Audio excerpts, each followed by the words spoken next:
Okay, అమ్మాయి నచ్చింది కాబట్టి 7 సంవత్సరాలు జీతం చేస్తాం. ఆ 7 సంవత్సరాలు 7 రోజుల్లో గడిచిపోతాయి. ఓకే, సంతోషంగా నీ కూతురు ఇచ్చిన పెళ్లి చేయి మా అమ్మని అడుగుతా. అందుకు ఏ సందేహం లేదని చెప్పి కొంతమంది పెద్దల్ని గ్రామస్తులను పిలిపించి బ్యాండ్ మేళాలు వాయించి నీకు పెళ్లి చేసుకుని చెప్పి రాత్రికాల సమయం ముందు పెళ్లి చేస్తాం. మీరు గమనించండి ఈ మాట. యాకోబుకి రాహేలు నుంచి పెళ్లి చేయాల్సింది ఆయన కూడా మోసం చేస్తాడు. లేయా నుంచి పెళ్లి చేస్తాడు. ఆయనకి 2 కుమార్తెలు ఉన్నారు, కొడుకులు కాక 2 కుమార్తెలు. పెద్ద కూతురి పేరు లేయా, చిన్న కూతురి పేరు రాహేలు.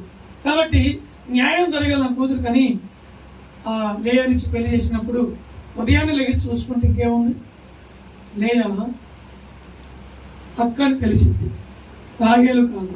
వెంటనే వచ్చి మామ నీవు నాకు చేసిన పని ఏమిటి? నన్ను మోసపుచ్చు.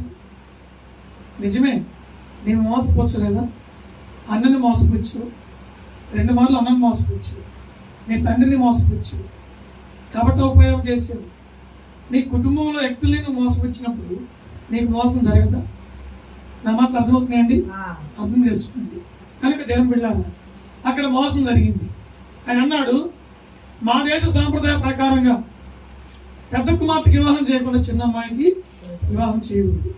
కాబట్టి నీకు చిన్న కుమార్తె ఇష్టం అంటున్నావు, నచ్చింది అంటున్నావు కాబట్టి ఓకే, అమ్మాయిని కూడా నీకు చేసుకో. అయితే మరొక 7 సంవత్సరాలు కొలువు చేయమన్నాడు. తప్పేది కాదుగా, ఇంకెదిరి చేసేది ఏం లేదని చెప్పి 7 సంవత్సరాలు కొలువు చేస్తుంది. కొలువు ఒప్పందం ముందే కుదుర్చుకొని రాహేలు వివాహం చేసుకొని అక్కడే ఉండి 7 సంవత్సరాలు కొలువు చేస్తుంది. 7 14 సంవత్సరాలు కొలువు